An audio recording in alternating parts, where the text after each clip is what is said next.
welcome, Leyla. I'm so excited to chat with you again.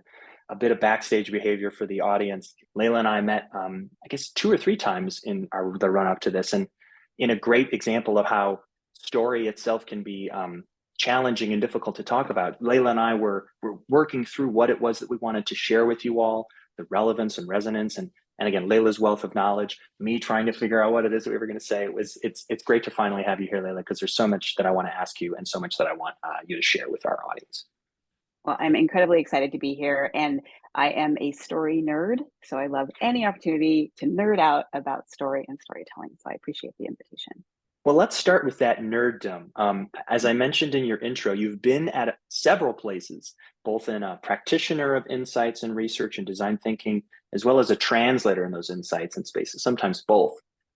Your title most recently before founding and creating Narrative Arc was storyteller at Salesforce. How could you talk us through the path that led you to being that person? Did you always have a knack for story? Did you know you wanted to be in that role? Could you give us the quick Cliff's notes of how you got where you got? Absolutely, and unfortunately, the answer is it wasn't all an accident. Like it all just kind of happened. But in a nutshell, I've always found myself in between technology and people. And I have been able to find ways to kind of translate the nerd speak. And I say nerd with love. I am a nerd, right? So all of my friends who were doing early coding and very early coding back when we were hand coding HTML, and we were, watching what you could make the machines do. And we were so excited about it. And then we would try to talk about it to regular people. They were just glazed over, which makes sense. But Sure. what I was, or at least what I was so invested in doing was helping them understand how cool this stuff was. And to do that, it really did require translation. So I've spent most of my career translating technical thinking or technical like mechanics into layperson speech. Now I say that understanding that I'm not always successul. My parents have no idea what I do and haven't ever I'm glad that understood what happens I've to other done. people too.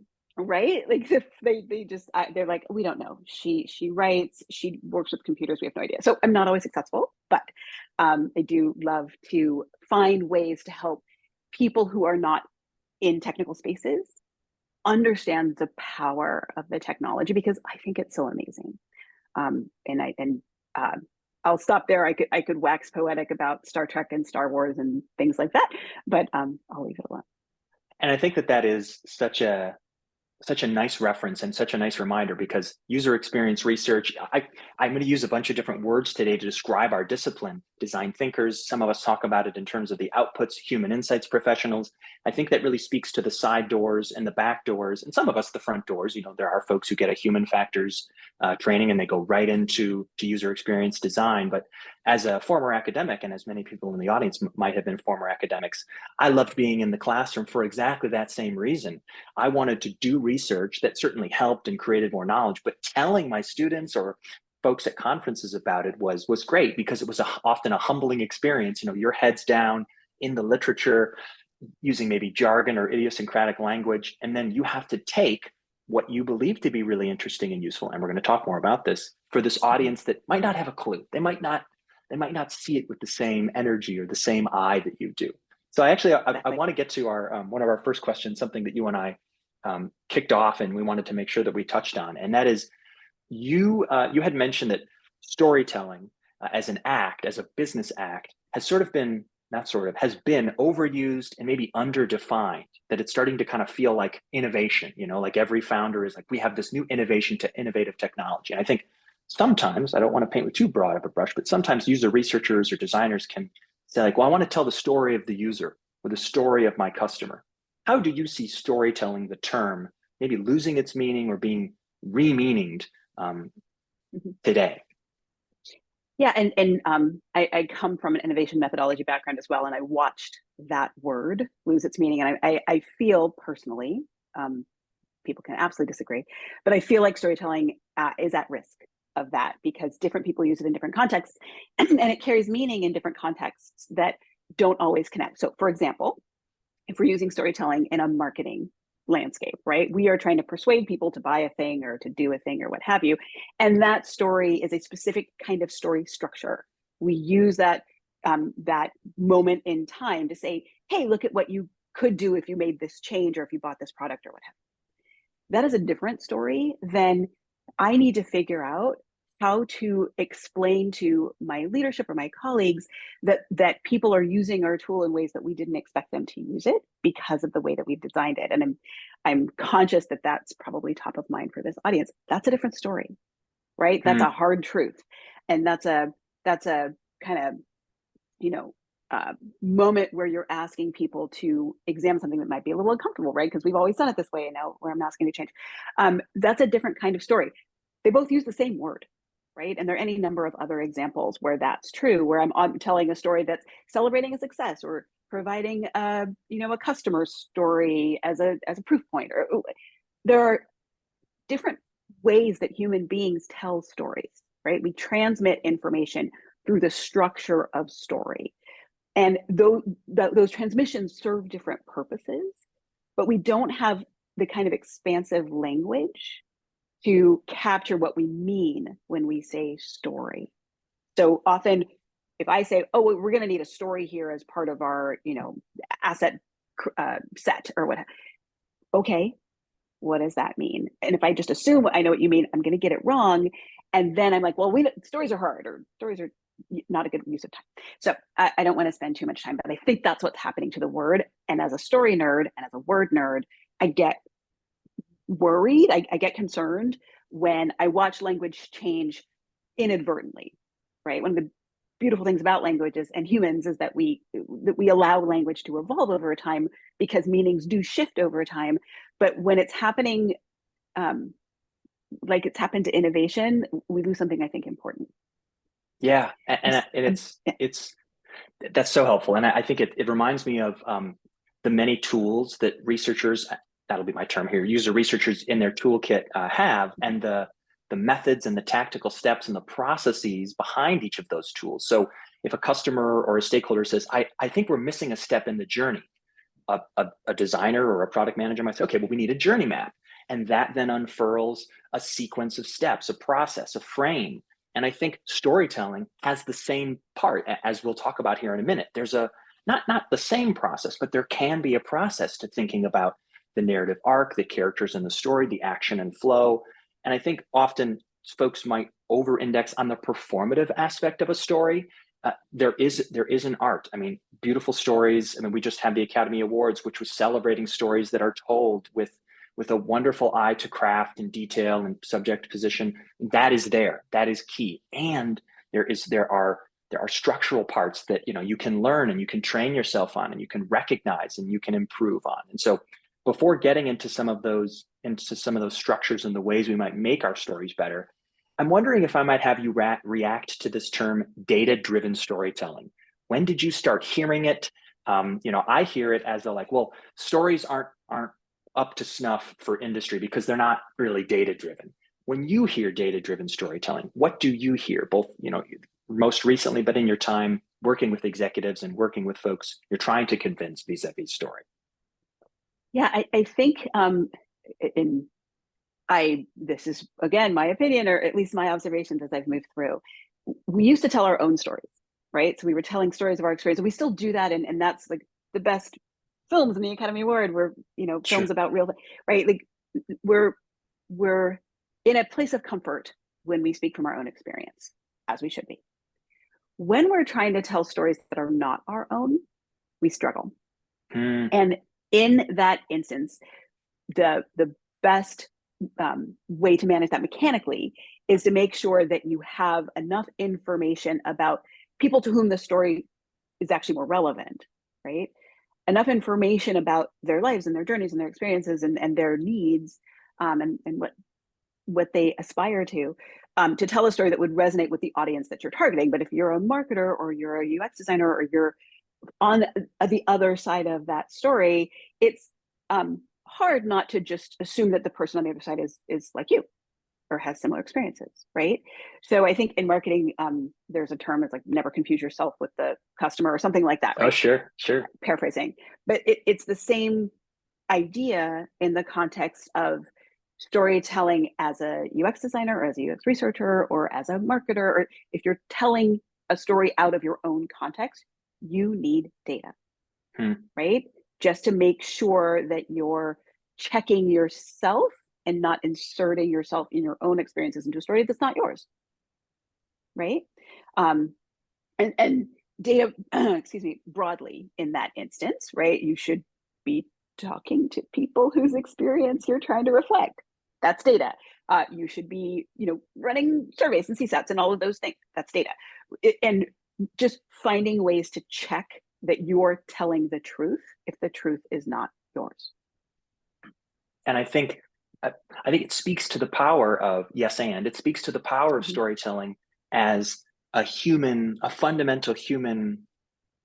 When we love stories, oral histories were how we carried ourselves through pre-print, and it's foundational to our ethos and nature as a species. That's why it's so resonant to us. And Well, it's data transfer, right? yeah, So the yeah, reason that we have thrived as a species pre-print post is that you don't have to learn everything yourself. You walk into a database of information as a child, right? And then continue to amass information. And this is how we transfer information. Um, anyway, I'm seeing so many good questions in the chat. I want to make sure we leave time to get to those. And I feel if like I'm there's talking if too much. there's something that you'd like to jump into and speak to, I know Crystal is asking about the roles and responsibilities of a storytelling Right? role. Could you kind of peel back the curtain a bit about what that meant day in and day out, or quarter over quarter at your time, maybe at Salesforce or other places? What was that like to have that title? Yeah.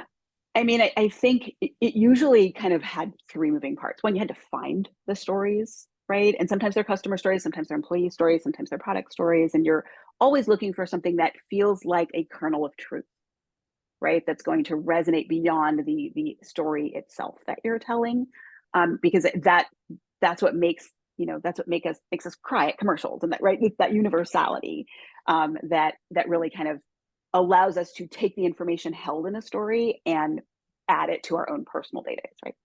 Sticking with that metaphor. So one, you've got to find the stories, and you have to find this specific kind of stories.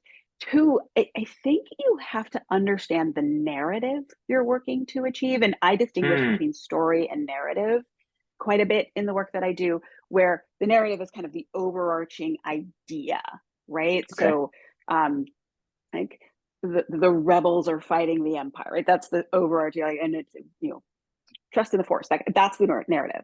But the stories stack underneath that to hold the narrative up. So you're looking for stories that tell the truth or tell a universal truth that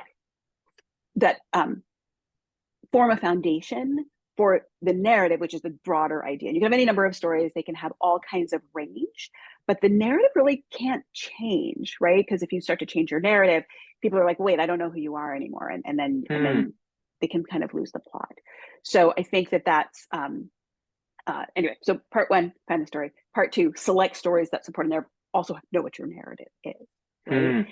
And then part three, like also be sure that you're validating, and this is where the data comes in, and this is not a sequential thing, like these are just the moving parts involved.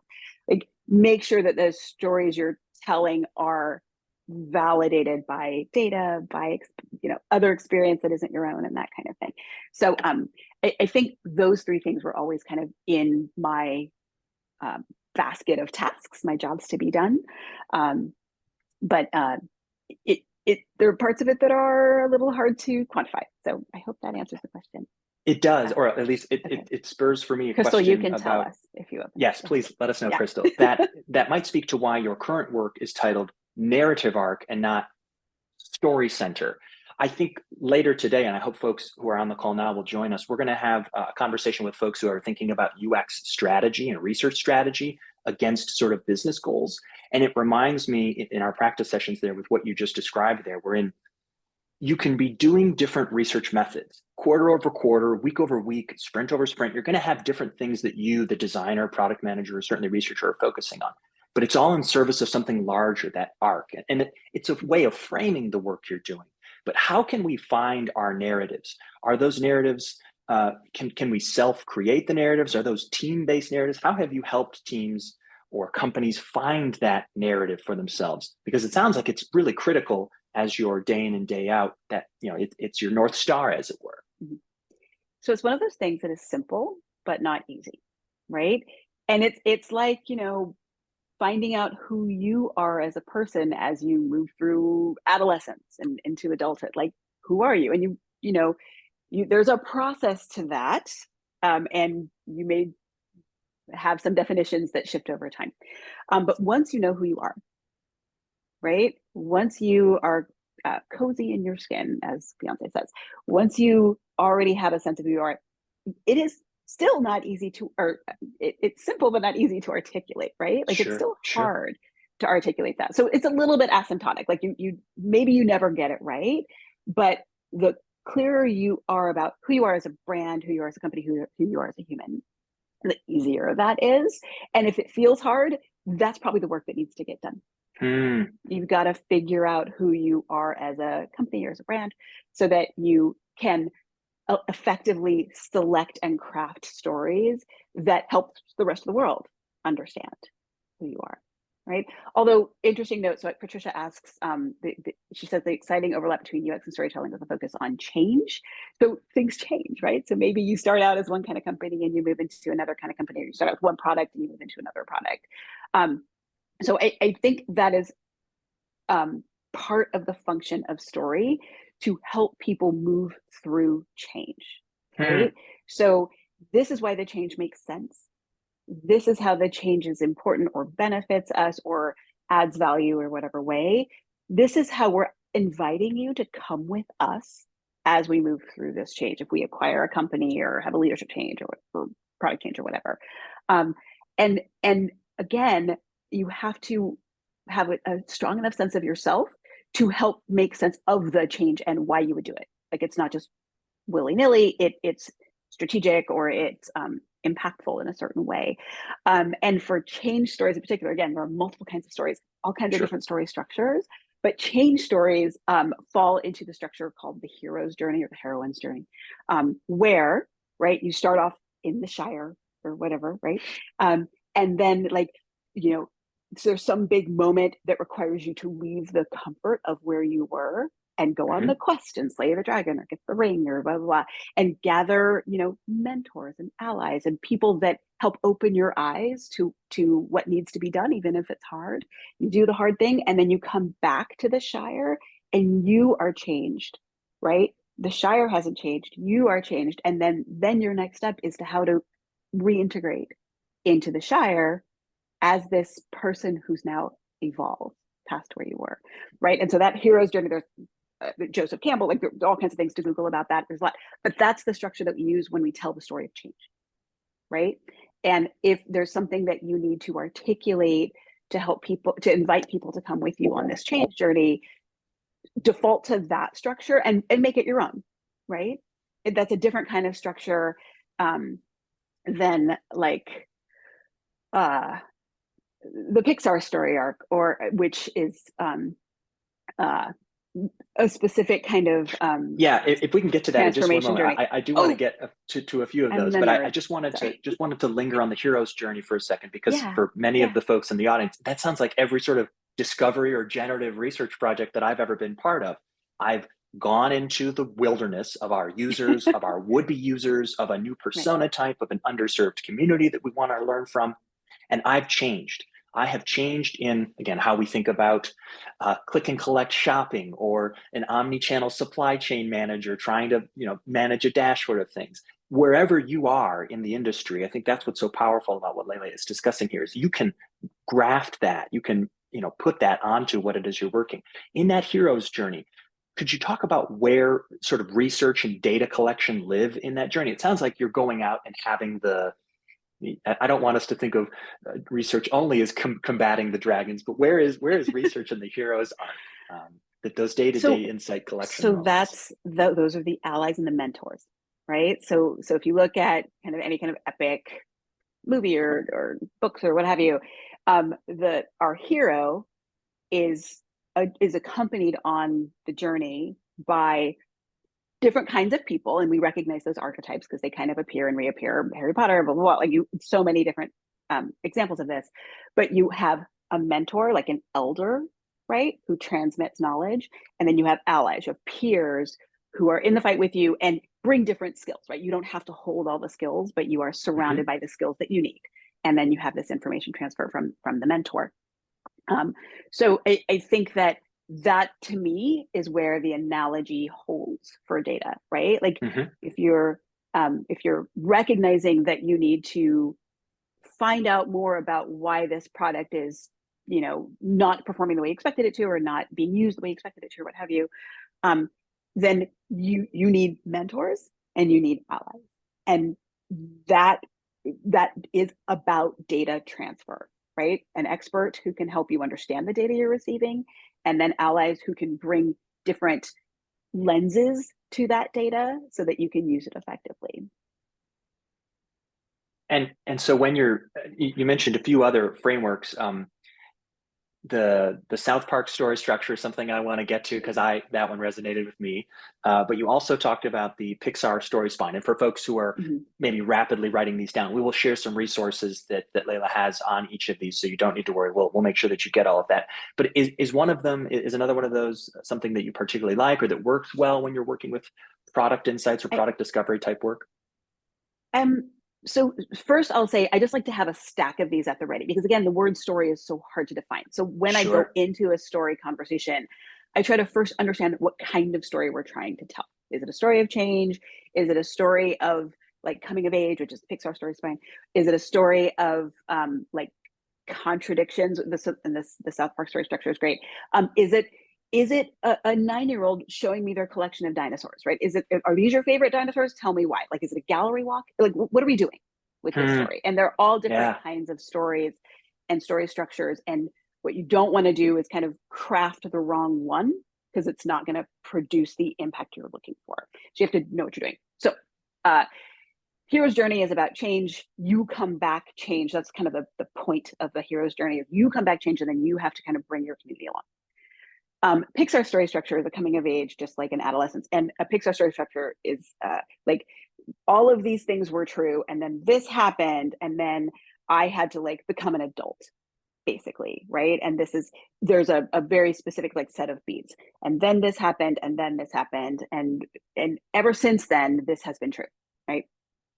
Um, and then the South Park story spine, which I also love, that's like one of my favorite ones, is a story of contrast. So South Park is like, this was true and this was true. And because they were both true at the same time, this happened, right? It's but, or and therefore, right? So you take two things that have tension and you explore the output of that tension, which makes for great TV and Yeah, storytelling, sure. right? And other And stuff. great But readouts it's and a little great bit, deliverable readouts too, I imagine. it's not about transformation. It's not about coming of age. It's about what the hell do we do now, which Yeah. sometimes is the story you need to tell. And as I'm hearing you walk through these structures, yeah, I guess I'll ask because I want to confirm something. It sounds like when you go into a project, or maybe if you were advising someone, you might not ever start with the particular story. I mean, you might have the narrative going in, but you let the data. I mean, I'm trying to get back to this idea of data-driven storytelling. Right. Does the data tell you, or might the data highlight or suggest to you which of these frames? Certainly, there are many more that you might employ, as opposed to making the data sort of fit into the kind of story that you want to tell.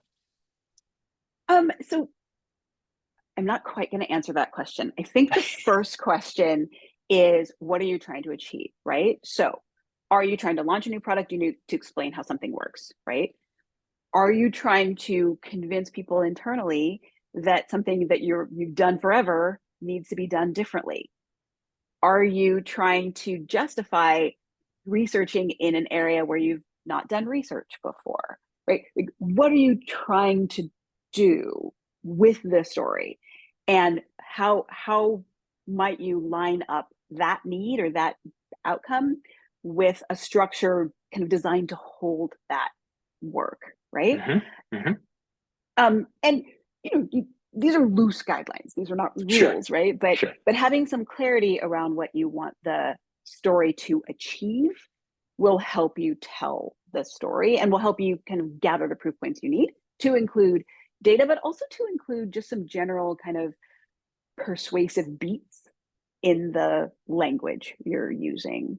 And I saw some questions in the chat about persuasion, and I'm trying hard to track. There's so many good questions, but I want to Yeah, make no, sure we're addressing them. yes, there's tons of great questions, and actually Great. one of them does. It's from Naishi, a great question about Uh-huh. junior designers or folks who maybe might work with more.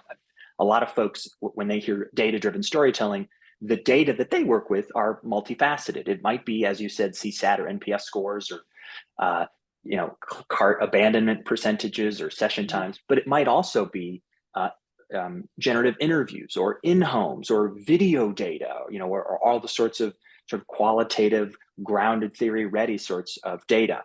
What to Naishi's question, what happens, or do you ever think about your sample size? Like, does it matter how many characters you have, or how do you think about that sort of really tactical question of like, okay, but how many people do I need to talk to, or how many people do I need to hear from, and how does that impact the types of story or the kinds of stories you might tell?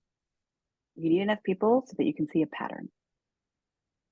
Once you see the pattern, worth of validation of the pattern, right? You don't want to bring your own biases into the pattern matching process. But once you see a pattern, or once you see a pattern broken, Hmm. suddenly you have something to work with, right? So if everyone is expecting the pattern to look like this because it always have, and then there's like this one data point that's like, well, that's unexpected. That moment can be a story. Like, we saw this generally, or we've always seen this generally, but now we're seeing this change. That's important. So maybe you need a sample size of one for that. However, I think to be fair to the question, I think, as you're creating your research design process, the question for you, which I would turn back onto the audience, is how many are you going to need to see a pattern? Hmm. And if you're asking that question, I'm going to cue my buddies in the chat to drop our qualitative research calculator, which my colleague Katrina just created after weeks of research. It's really a great resource, and it speaks to exactly what Leyla is suggesting there. Wherein it's going to depend on your approach, your own felt experience level, certainly the kind of confidence you might want to have. So please drop that, Jackie or someone else, into the chat so that folks can use it. We have about 5 minutes left, Leyla, and I have two questions for you. I have one that I want to that leads into our next structure. But I wanted to ask, you've been in the room with executives who are time strapped, small business owners who are trying to make a case. Is there any advice that you might share on like a kind of story or something to keep in mind when telling a story or working with data for an audience who might be like, again, like maybe it's a development group who are very technically minded, and so that, again, not that they don't care about story, but different sorts of audiences who might need to be inspired and persuaded. What about the actual sharing of the story might you impart to our audience to keep in mind? I would push back on the idea that they don't care about story. They may tell the story with numbers, right? They may tell the story with charts. They may tell the story with, um, like really thick reports or what have you. And it's just like Sure. humans ingest stories differently. Like some people prefer audiobooks to text. Some people prefer graphic novels to movies. Like your vehicle might be different. So it's up to you as the person who wants to get the idea across through story to understand how that audience ingests information, right? And do your best to match that. Or do your best to leverage that for your purposes. You may not Hmm. want to match it, but Sure. if you need a chart, you need a chart. If you need, um, you know, 5 pages of single space text, you may need 5 pages of single space Sure. text. That may be Sure. how we do it, right? Depending on who's in the room. But I think that everyone still reaches for story, such that like this is stories are required when we have to do something that we are not sure about, whether it's a moment of change or a moment of like maybe it's a heavy lift or whatever it is. Um, in those moments, we reach for story. We want to know it's going to be okay at the end, Hmm. right? We want to be able to see what happens now, where the change is going to impact us, and then what happens at the end. Deliver that in whatever format your audience can ingest. Yeah. And to that, I'll add that I have had, again, working with folks like Leyla, I've had great success in, where possible, grounding the story in a face or a persona or a composite user. giving that person a name, using their real name if you have permission to do so, and then referring back to that person in future conversations. You know, they're like, remember such and such when we're trying to help them do this thing. This that I'm proposing will help them do that thing. You know, I think series and serializations are so powerful as an art form because we get attached to characters. We form parasocial relationships and almost bonds with characters. And so don't underestimate both the power of story, but the connections that your stakeholders are going to have with the customers and users that you're working with and that you have that relationship with. They're going I to would want to add too, help. they probably don't already have those connections because you get removed from your users and you get removed from the audience that you're serving. And it's a good reminder to put a human face on the conversation you're having to pull leaders in particular back into that human connection. And they it's not that they don't want, but they're stuck, right, Sure. in the work that they're trying to get accomplished. And it to reground them in what you're trying to accomplish for the people you're serving is always a good strategy. Thank you for bringing that up, Absolutely. Ben. Absolutely. I want to close with AI because, of course, and I know you and I could have a wholly other conversation, but you recently wrote an article about AI and the stories that we tell about AI. We'll drop that in the chat. But I'm wondering if you could give us a pithy send off on how you see AI changing our relationship with stories, how AI might change stories themselves. How are you thinking about this emergent technology as it relates to storytelling and narrative and the work that you do? Yeah, I mean, I think it's challenging our notion of what it means to be human and what it means to be conscious and what it means to be alive, right? Which we've explored a lot in science fiction. So it's not a new idea, but to have it be real is new.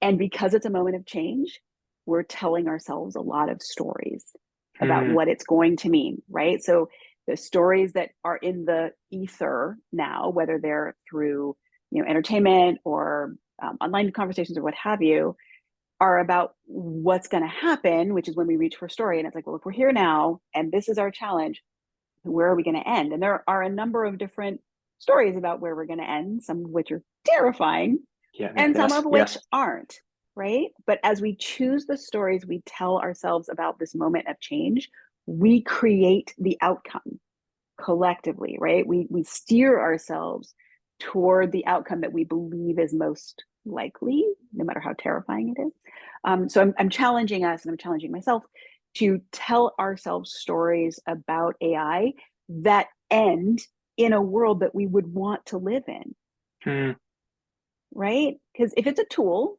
like a shovel or a computer, or like if it's a tool, how might we as a society use that tool to create a world that we want to live in, not a world where we're terrified all the time? So that was mostly what my article was about, and I hope that was pithy. I'm not sure.